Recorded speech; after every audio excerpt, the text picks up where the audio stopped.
So, I wanted to talk about the recent death on January 3rd, 2026, of Geraldo Lunas Campos. The Washington Post has reported on this that allegedly a medical examiner's officer in El Paso is likely to rule the death of ICE detainee Geraldo Lunas Campos as a homicide based on a recorded phone call with his family. So, according to the reporting, an employee of the El Paso County Office of the Medical Examiner told Lunas Campos' daughter in a call that she recorded that the preliminary cause of death is asphyxia due to neck and chest compression, and that the manner of death is likely to be listed as a homicide pending toxicology results.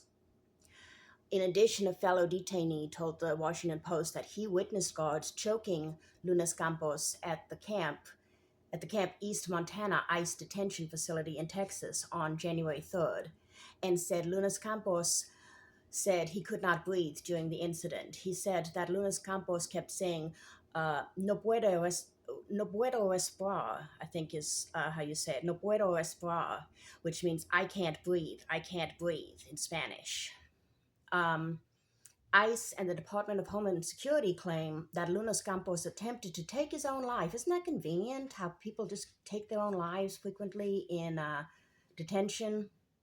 And staff intervened, they claim, and he violently resisted during a struggle in which he stopped breathing and could not be resuscitated. So, no, really, they didn't murder him, even though his throat and chest were compressed as if somebody asphyxiated him. No, no, no.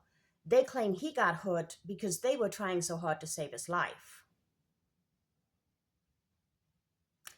Anyway, ICE records reviewed in the coverage of the Post story indicate that Lunas Campos had prior criminal convictions and had been in U.S. immigration custody at Camp East Montana since 2025 pending removal, none of which is an excuse to strangle the man to death.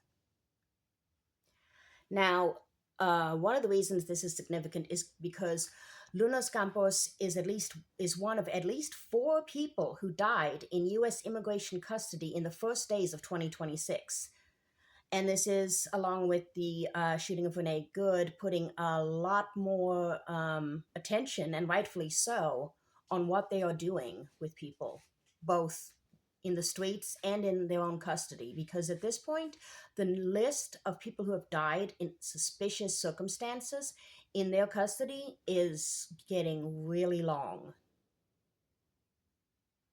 But this is why we can't let these stories slip between the cracks, and this is why we can't forget these people. And this is why we can't forget all the ones we'll never know about.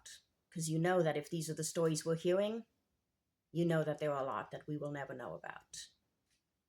And they all deserved better.